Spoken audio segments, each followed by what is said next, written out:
Okay, Mark, we get another good one today. We ready to hit it off? Sure. Let's do it.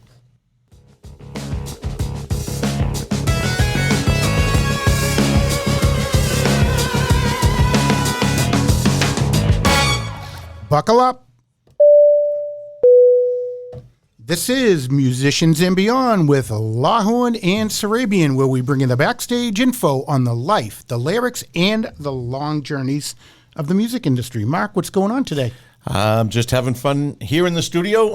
It's been a great week, a great summer, and we've had some great musicians. You know, one of the things I'm looking forward to is the people that obviously today's show is going to be spectacular.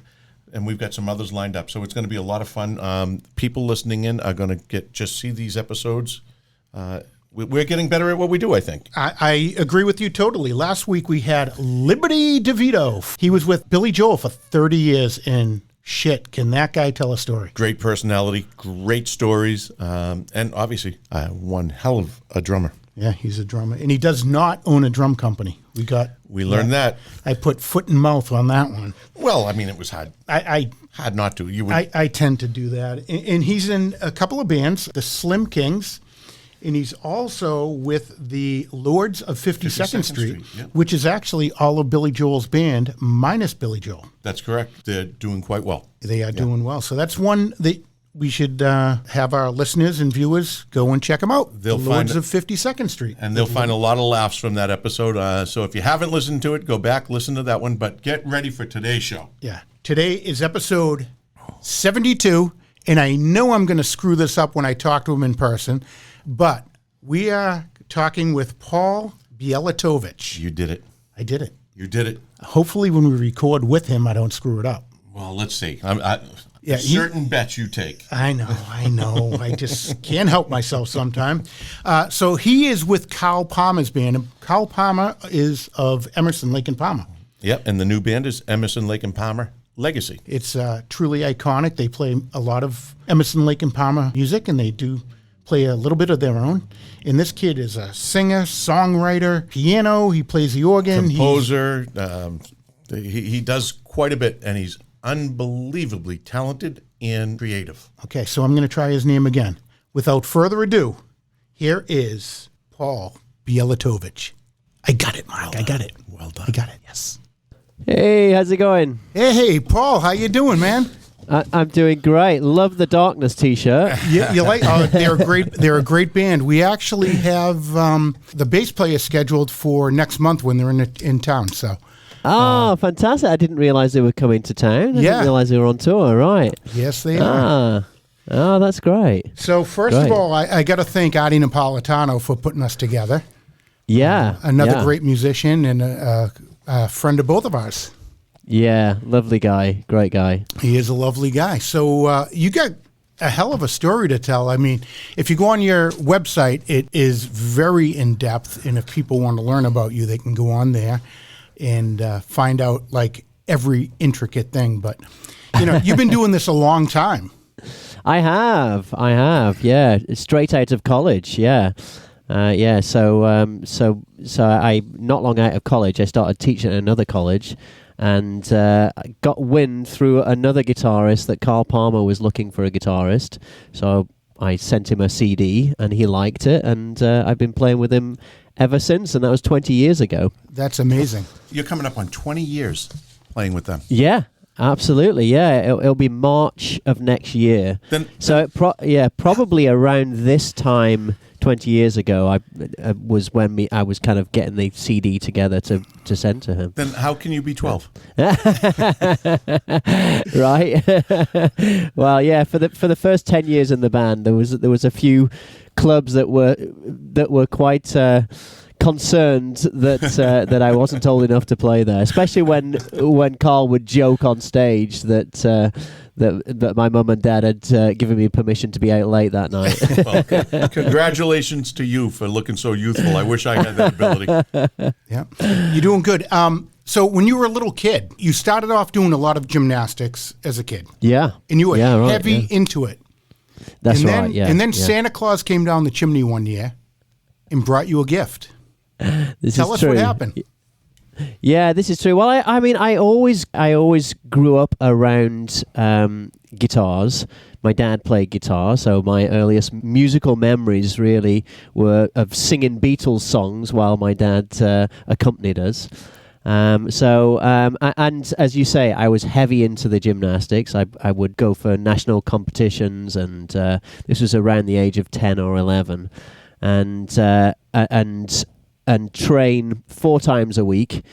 So real heavy training session, and it wasn't great for a child of that age, and it really took its toll on my body. So I got a groin injury at like the age of 11, so it just wasn't good for my body. So in the end, I decided to stop and replace one obsession with another. So I kind of poured the obsession I had for gymnastics into the guitar, and here I am. So let me ask you. John asked the question. Santa came down the chimney, brought you your guitar. Where was that chimney? Where did you grow up? That chimney was in Lancashire, in England. About 30 minutes from Manchester. Okay, yeah. So for our listeners, they knew that you didn't have a Boston accent like us, so it was quite obvious. That's right. Yeah. Well, I now live in Dartmouth, which is south coast. I was going to say you're not far from us. That's for sure. You are slowly but surely being turned into a New Englander. Absolutely. I no longer say the letter Z; it's a Z now, and various other things. Yeah. So I was on tour in 2011, and a promoter was promoting 2 of our shows. One of our shows was in Londonderry, New Hampshire, and the other in Fall River, Massachusetts, and that promoter is now my wife. So she got more than she bargained for when she booked the band. Yeah. Excellent. So 2011 is when we met, and then I kind of started coming over to visit, kind of late, mid to late 2012 onwards, and slowly moved my stuff over, one suitcase at a time. There you go. So before we get into the Carl Palmer thing, you were a teacher, and yes, you were writing for guitar magazines. That's right. Yeah, I did that for many years. Yeah, but both transcriptions and the thing that I did most was the guitar magazines and a lot of publications, music publications, didn't want to pay copyright or couldn't afford to pay copyright. So if there was going to be a feature on, say, Jeff Beck or Eric Clapton or Steve Vai, they didn't want to have to pay to use their music. So they would get me to write something in the style of Jeff Beck or Steve Vai and record it and use it as a lesson. So that's what I did for a good many years. I don't know, maybe 5 years, something like that. I did that column. And another column I did for the guitar magazines was I took classical pieces and arranged them for electric guitar. So I did that for a couple of years as well. That's pretty interesting, because I saw the video of you playing side by side, 2 guitars, and you were playing a classical. I saw that long before I've heard of you. Long before I knew who you were as a guest, or Right. That must be very complicated to take a classical piece like that and turn it into another genre or another instrument. Yeah, well, I guess it is, and I think a lot of people do find it complicated. But when I was 16, I went to a classical music college. Really, it was a course at a college, and I played electric guitar. I kind of started seriously on the electric guitar at the age of 11. So I went there as a guitarist, but a large amount of the curriculum was about classical piano, and I just fell in love with the classical piano. Fell in love with Debussy and Chopin, and thinking, I've played guitar for such a long time, a third of my life. This whole 5 years that I've played for guitar, I don't want it to go to waste. And I'm far too old to learn another instrument. So what I'm going to try to do is I'm going to try to take these classical pieces and play them on guitar. So I was really a frustrated pianist. And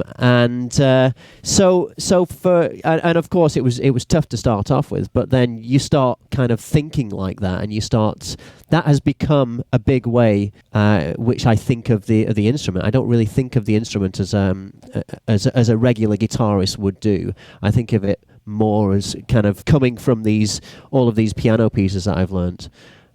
So yeah, I call myself a classical pianist trapped in an electric guitarist's body. I think that's a good. Yeah, that's very obvious, because the audition tape that you sent in to Carl Palmer, you had on it The Flight of the Hippopotamus. And, that's right. Right? Yeah, that alone, I mean, that is just a total crazy, brilliant guitar solo.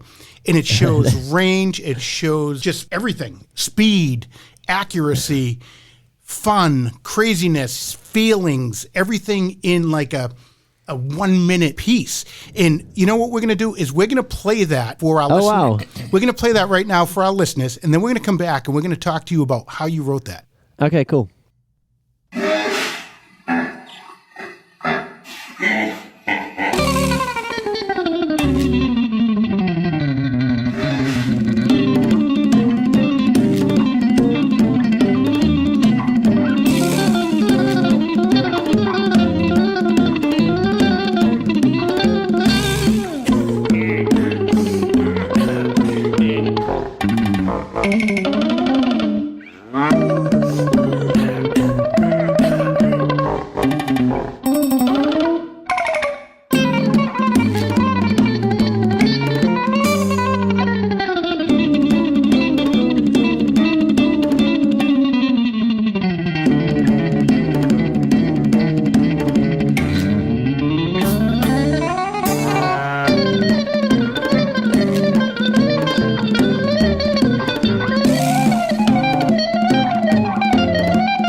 All right, that was Paul Bielatowicz, right? Did I get it right? Yeah, very right. good. See, Very I've been practicing. So that's like I said, that is just a crazy piece that you put together. How do you write something like that? So that was actually written for a guitar magazine. I was really young when I did that. I was very early 20s when I did that, So the basic premise of that is in music theory, you would divide a beat into one note or two notes or four notes or eight notes or 16 notes or 30-second notes. So you would split it into these divisions which kind of all multiply by themselves, so from 2 to 4 to 8. But there's a certain thing called a polyrhythm which goes against the grain of those subdivisions, and it kind of goes against the feel of the music. And one polyrhythm is a group of 5, so you squeeze 5 notes into a beat. Now, a way of counting polyrhythms, rather than going 1, 2, 3, 4, 5, 1, 2, 3, 4, 5, 1, 2, 3, 4, 5, a good way of counting polyrhythms is to find a word that fits with the number of syllables in the word fits with the counting. So hippopotamus is a word that you can use for 5. So hippopotamus, hippopotamus, hippopotamus, hippopotamus, and then you are counting in 5s. So what I did is I took loosely the melody of Flight of the Bumblebee by Rimsky-Korsakov, which is in 4s, but made it 5s, so it kind of accented different notes on the beat, and thus the Flight of the Hippopotamus was born. So that's what that was all about. That's great. Excellent. That's pretty cool. I mean, there's so much that goes into it. Yeah. That is clearly, a young kid with too much time on his hands and no girlfriend. Well, all of that extra time paid off, didn't it? You know, you had a passion for it. That's obvious, and that's what's made it your life's work, right? I mean, that's why you stuck with it, and why you've succeeded the way you have. It takes a special love for that. Yeah, absolutely. I've been passionate about music for as long as I wasn't passionate about gymnastics. So I notice on your website you have swag. You have a pretty cool T-shirt that's out there. You have downloads. You can get an album. So if people go to Paul Bielatowicz, and I'm going to spell that for you, BIELATOWICZ.com, you can get it too. Absolutely. Yeah. Absolutely. Yeah. Also, you know, for the fans and the audience to go to, make sure you follow his Patreon page, because that always helps. And there's a lot of things that he does on the Patreon page that will excite you, and it gives you an opportunity to support him. Yep. And you're talking about following. Thanks, guys. While you're listening, follow Musicians and Beyond on Instagram, and follow Paul too. No, really, do it. Go and do it right now. Follow us. Follow him. You won't be disappointed. We have some great guests in the past. We have an incredible guest now with stories that just go on and on and on. I never knew about that hippopotamus count. That's pretty cool. That's a great story. That is a great story. Now, what's it like? John said before we get there, but I can't wait to hear. I mean, you're playing with Carl Palmer, and obviously what a body of work and what a history to play in that legacy band and follow in the shoes of the people that have been there. What's that like? Yeah, fantastic. I mean, it was, joining his band at such an early age, it was a huge lesson to me, very, very formative. I mean, there's the music, of course, and the loyal fans and the people who are really passionate about the music, but also there's just the experience of touring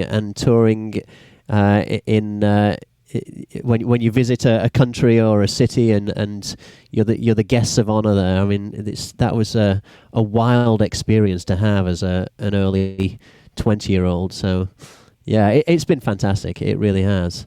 And when you're at college, people will tell you, well, you don't spend too much time on like guitar solos, because 90% of what you do is going to be rhythm guitar, and then you'll take a guitar solo a few times a night. For me, my entire career has just been one big guitar solo. So I feel very lucky to be able to be in a band which will allow me to do that. Yeah. And Paul, when you're out there, are you guys playing originals or are you playing Emerson, Lake and Palmer? It's all it's either ELP or it is like arrangements of classical pieces. So Toccata and Fugue by Bach, that sort of thing, which ELP never did, but we do a few arrangements of our own. But yeah, not really original stuff. I think the main reason behind that is that Carl was never one of the main writers in ELP, and it's Carl's band, and Carl really wants to direct musically, so that really means doing ELP stuff or doing arrangements. And does he write everything, or do you help him, or does the band collaborate with that, or how does that work with you guys? So for the arrangements, so for people not familiar with the band, it's Emerson, Lake and Palmer music. Mostly 90% of the music we play is Emerson, Lake and Palmer music. But of course, Emerson, Lake and Palmer was a keyboard band. It was keyboard, bass, and guitar for the most part. So instead of keyboards, we have guitars. So that's where I come in and play the keyboard parts on guitars. So there's obviously a lot of arrangement that goes into that, and usually what we do is me and the bass player will do all of the kind of the meat of the arrangement at home, and we'll correspond via Zoom or via email and just send each other charts of how we're working out the parts, and then we'll get into the room with Carl when we've basically worked out the parts, but worked out how it's going to go between us, and he'll kind of make decisions on chopping certain sections or using a different sound for this section, that sort of thing. So he acts more as a producer, I guess, and we're the arrangers.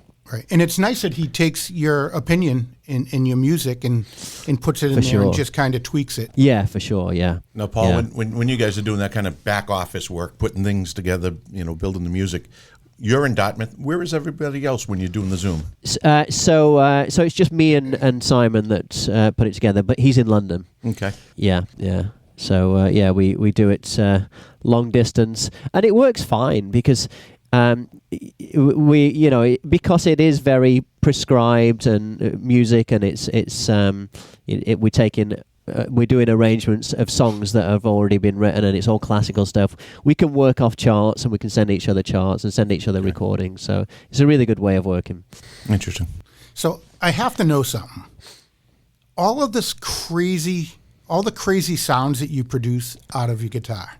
It's like amazing. Just in the hippopotamus, it's crazy. You have like semi-animal sounds, this. It's fun, just emotion. How do you come up with all these like sounds? Do you just sit there and say, I want to see if I can make something sound like a, whatever? Yeah. I mean, there are in the Flight of the Hippopotamus. There are actually hippopotamus samples that I got. I grabbed. But like for example, in Flight of the Hippopotamus, there's a bit of like really staccato muting. And that was done by taking some toilet paper and shoving it under the strings, so it mutes it, so it's the notes barely ring out. And that was I knew I had I wanted that short staccato sound, and it was the first time I ever tried it. It worked great, so we recorded it, and that was that. Yes. But yeah, sometimes you just stumble across these sounds, and put them into a mental memory bank. I'll have to use that sometime. I used to use an electric toothbrush on stage, combined with a whammy pedal, and it makes the wildest noise when you put it next to the pickup. So again, obviously something I just discovered by accident when my toothbrush got too close to the pickups. Can I ask you why you had your toothbrush by your guitar? Why you did that, I have no idea. I'm guessing there's a story and other instruments involved. Yes. There's a girl, there's an instrument, and then I don't know what his guitar was doing there at the moment. But. So I did soon learn. Because when I used to play it, because obviously if you're in a big venue, people can't see what it is. So I'd pick it up and I would brush my teeth with it to show people what it was. Yeah. But I soon learnt that, this toothbrush was invariably lying on the dirtiest floors in the whole of the country. So soon learnt not to actually brush my teeth with it, because you get a mouthful of grit and grime. I was thinking, across the world, dental hygienists right then and there were cringing. Exactly. So you're very, you use everything around you to make all of these sounds. I mean, look at Van Halen. They used to use an electric drill. Yeah, exactly. Yeah. And speaking of Van Halen, that was kind of the reason why you wanted to be a rock star. Eddie Van Halen was a huge influence. Yeah. The reason I picked up the guitar, like the electric guitar, and wanted to go for the electric guitar was Mark Knopfler. But there's been kind of 3 or 4 big guitarists that have really influenced me. And the next big one after Mark Knopfler was Eddie Van Halen. Yeah. Eddie Van Halen, I remember hearing it, and I heard it obviously quite a lot later than it was released. I remember hearing Eruption and just not knowing what I was hearing. I just couldn't believe that this instrument that I played is capable of those sounds. It was unbelievable. I think when you talk to guitarists around the world, anyone that grew up in the 70s and 80s, and everyone goes back to Eddie. I mean, how can you not? Yeah. Who are the others? Who are the others that you said 4 at least? Who are the other 2 that you'd throw out there? So Steve Vai was a huge influence, and Jimi Hendrix, a lot of the blues guys. Yep. But I'd say those are the big 4: was Steve Vai, Eddie Van Halen, Hendrix, and Mark Knopfler. That's awesome. Now that we're throwing names out, you've been on tour for quite a while. You've been out there. Before we move off the ELP stage of your life or piece of your life, who have you been on tour with that really blew you away, that you've been on the road and just said, wow, this has been so much fun sharing the stage. That's a good question. Yeah, I mean, some highlights. I've recently done some work with Jordan Rudess of Dream Theater, and just a musical monster. If ever there was a genetic being made for music, it's Jordan Rudess, and not only his ability, because he's got the most insane perfect pitch. I was talking to him the other day, and he was saying that he says throughout the day he kind of jams in his head and is kind of riffing and kind of thinking of ideas in his head, and we were talking about the difference of him playing guitar and playing keyboards. He said, on the guitar I've got to stop and think about where those notes are, but on keyboards, when he hears something, anything, there's no time between him hearing it and knowing exactly what key it is, So he can think of an idea and doesn't even have to think about where it is on the keyboard, can just play it, kind of as you or me can think of words and just say them. He's the same with music, which is just wild, astounding for me. That I am not like that at all. Mm-hmm. I have to work. I have to I've improved my ear and I've practiced at that stuff. But he has such an innate ability, which is amazing. So I've met a few talented people like that. There's another girl called Rachel Flowers. I don't know if you've come across her. But her primary instrument is the piano or keyboards, but she also plays everything else. So I just did a prog festival back in, was it February this year? And at the end, to close out the festival, me and Rachel played a duet of Debussy's Clair de Lune. And she played it on flute. And we got together to have a quick go through, but when she played flute, I wasn't plugged in. She couldn't hear my guitar. So instead of playing flute along with me, she just listened and imagined herself playing it and said, yeah, I've got it. We didn't even have a run through. We played it in a completely different key and she was note perfect. So, again, another incredible. And she's blind, one of the incredible musicians that just natural talent.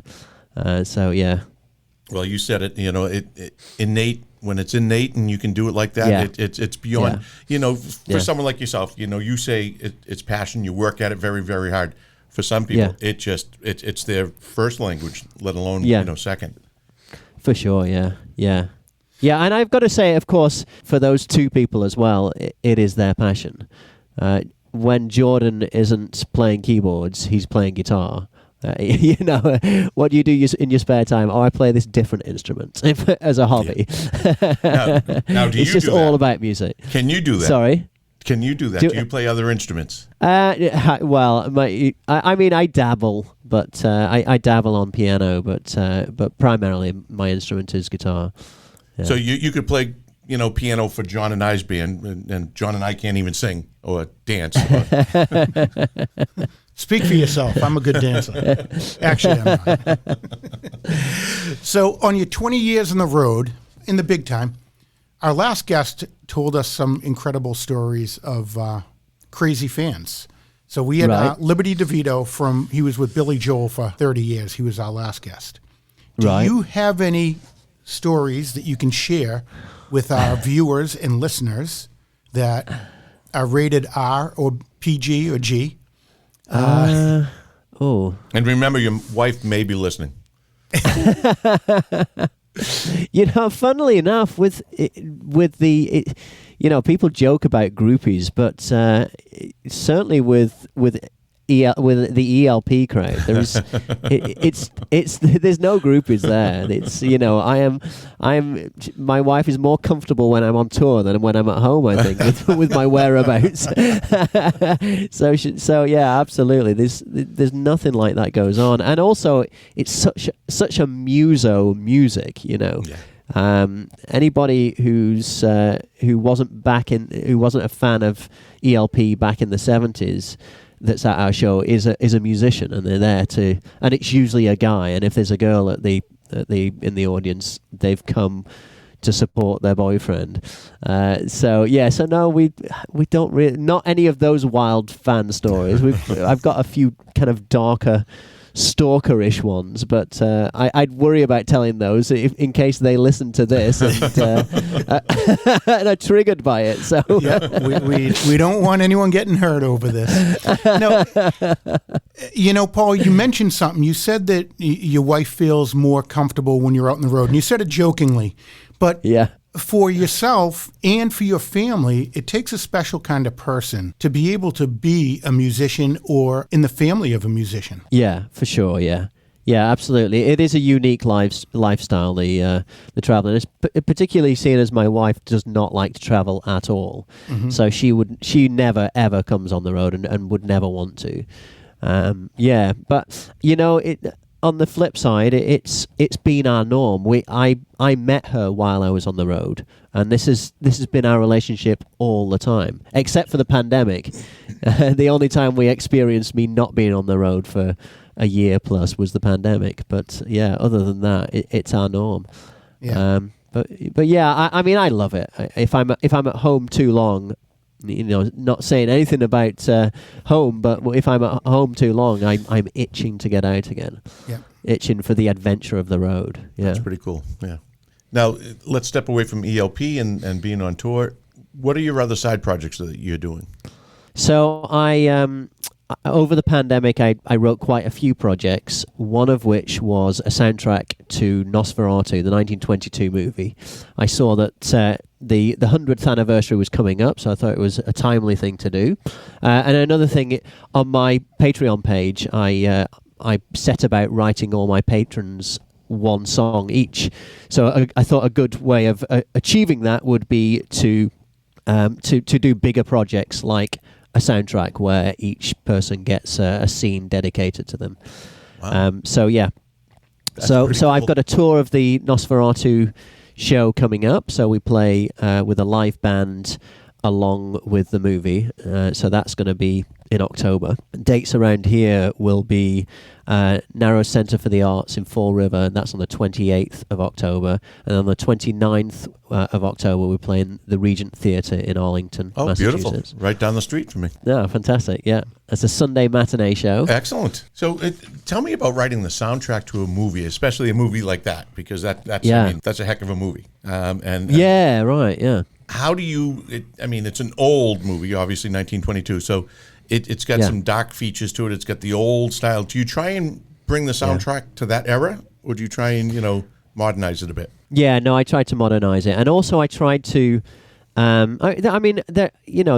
is elements of kind of traditional scoring in there, so that there's string parts, and it's more of a string quartet rather than the big orchestral thing. But so yeah, I try to. Lots of people have done soundtracks to that movie, and so I purposely tried to do something completely different. So put the emphasis on a different emotion. So at the end, the very final scene was the scene that I wrote first.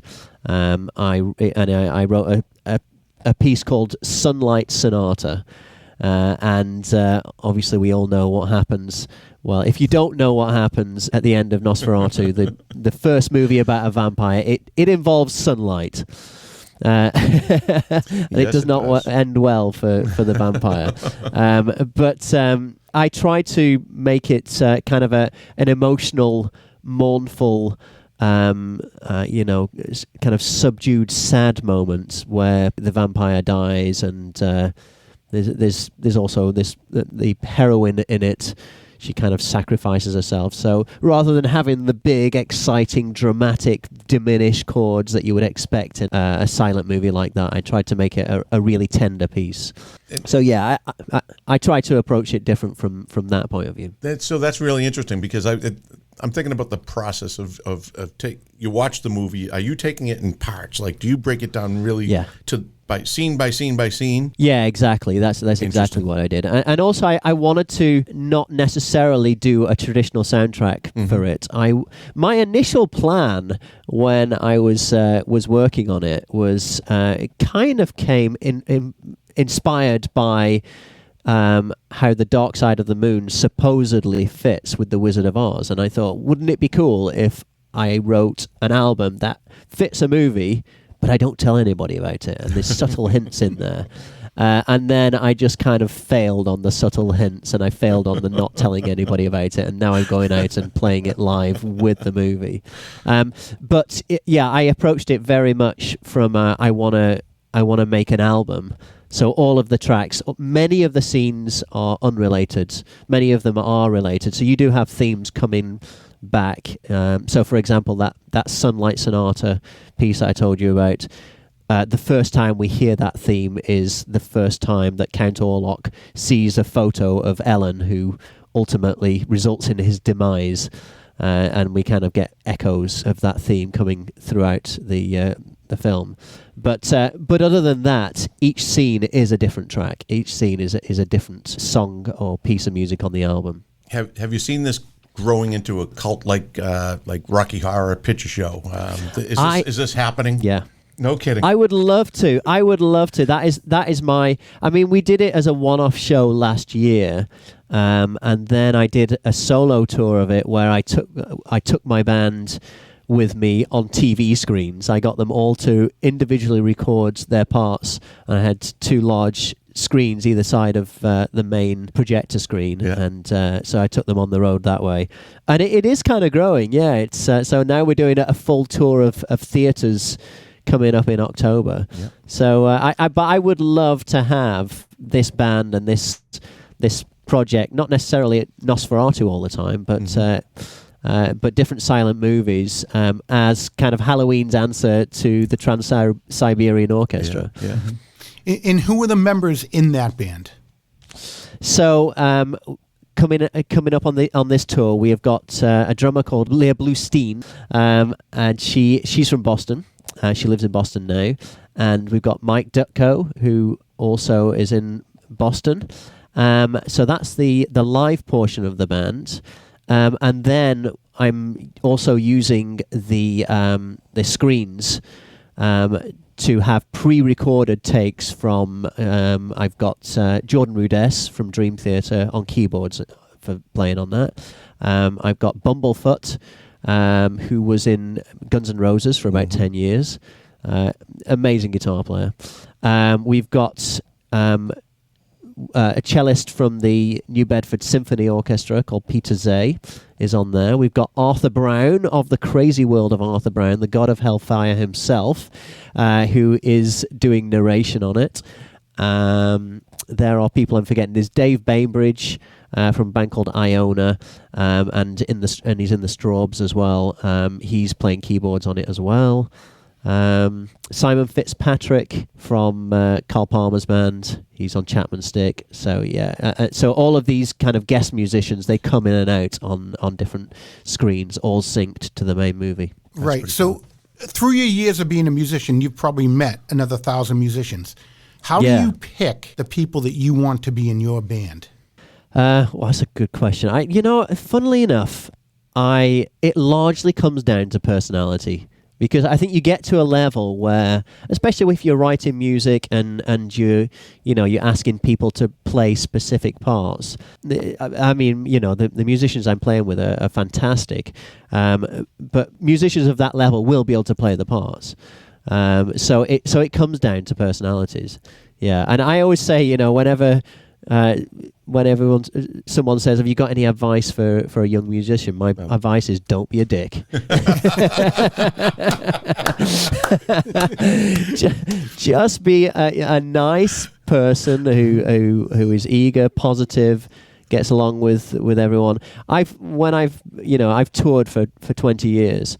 I've never known anybody be fired from a touring band or whether musician or crew. I've never known anybody be fired for not being good at their job. Anyone who's ever been fired is always down to their attitude. Mm-hmm. I know a couple of people that must not have gotten that memo. The don't be a dick memo. We'll have to print those up. We can give them out at the next. I think from our last guest, we learned that you can still be successful even though you're a dick. Yeah, possibly. Allegedly. Allegedly, yes. Allegedly. Yeah, it's a bit different if you're, the lead dick.